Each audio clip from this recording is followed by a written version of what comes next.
વિધાનસભા સત્ર જાણે રીસામણા અને મનામણા માટે શરૂ થયું હોય એવું લાગે છે। હજી તો કલાકારોનો વિવાદ શમ્યો નથી, ત્યાં જ નવો મુદ્દો જન્મી ગયો છે।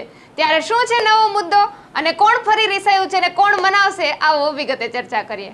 વૈષ્ણવજન તો તેને કહીએ જે પીડ પરાઈ જાનાને રે।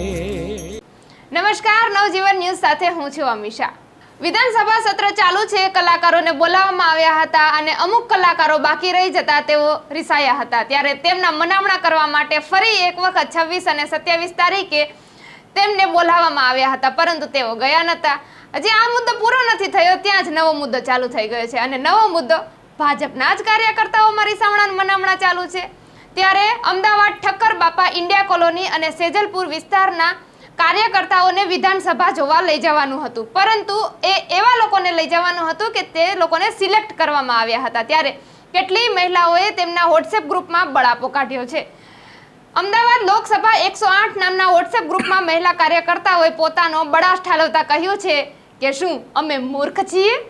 પ્રમુખ સાહેબ, આવું ના ચાલે, તમે અમને ખાલી બસમાં સંખ્યા બતાવવા માટે રાખ્યા છે। ત્યારે કેટલીક મહિલાઓએ જે પોતાનો બળાપો કાઢ્યો છે તેમના સ્ક્રીનશોટ પણ તમે સ્ક્રીન પર જોઈ શકો છો।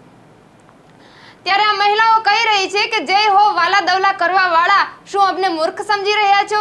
જેટલા સિલેક્ટેડ લોકોને જ લઈ જવાના હોય તો અમે શું અહીંયા એમને સંખ્યા દેખાડવા માટે ઊભા રહ્યા છીએ? ત્યારે આ મુદ્દો હવે વિધાનસભા સુધી તો પહોંચશે જ, કારણ કે ભાજપનો મુદ્દો છે।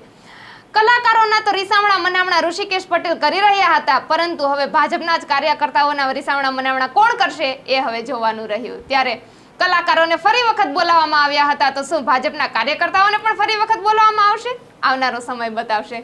ત્યારે તમારા પ્રતિભાવો અમને જરૂરથી જણાવજો કમેન્ટમાં, અમે તમારા પ્રતિભાવોની રાહ જોઈશું। અત્યારે મને અને મારા સાથી આસિફ કાદરીને રજા આપશો। ફરી મળીશું નવી સ્ટોરી અને નવા અહેવાલો સાથે। ત્યાં સુધી તમે નવજીવન ન્યૂઝ ચેનલને લાઈક કરો, શેર કરો અને સબસ્ક્રાઇબ કરો। વૈષ્ણવજન તો તેને કહીએ જે પીડ પરાઈ